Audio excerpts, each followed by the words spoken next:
We're going to talk about a missing 411 case that goes all the way back to the 1930s and has a lot of eerie similarities to the Jared Atadero case that we just talked about. Alfred Bielhartz was born in 1934 to William and Snowdrop Bielhartz. On a side note, Snowdrop is a pretty cool name.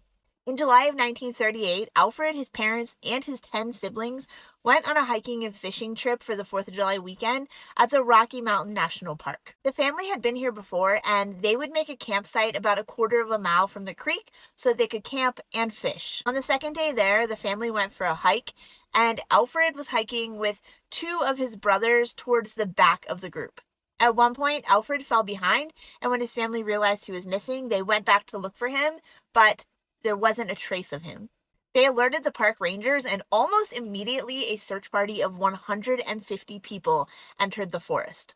The initial thought was that Alfred had somehow fallen into the creek and drowned, so the creek was dammed up and the water was dragged, but there was nothing. Bloodhounds were brought in with the search party, and they were able to follow Alfred's scent 500 feet from the campsite, and then it just disappeared. The search went on for 10 days before they called it off, and Alfred was never found. A short time later, two hikers said that they saw a little boy who matched Alfred's description at a place called Devil's Nest in the park, which is at a much higher elevation. They said they heard a small child crying, and when they looked, they saw him sitting on the edge of a cliff, and an unseen person pulled him back from the edge.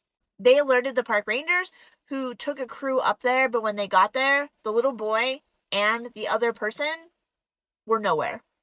Once his picture was put out in the news, the police received a phone call from a woman in Nebraska who said that she saw a little boy matching Alfred's description walking along the side of the highway with a man. Police went out and investigated, but again, it was another dead end. The unofficial claim was that Alfred had to have drowned, but his parents never believed that, and they always thought that he had been abducted and was still alive somewhere in the world.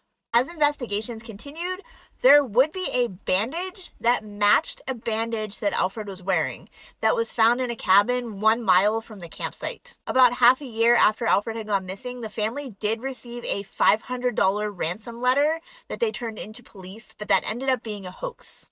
To the day his parents died, they said that their son did not drown and that he was out there somewhere in the world with somebody who had abducted him. This case is technically still a cold case, but it has been closed because Alfred has been missing for 87 years, 5 months, and 8 days. If Alfred is still alive out there somewhere, he would be 90 years old today.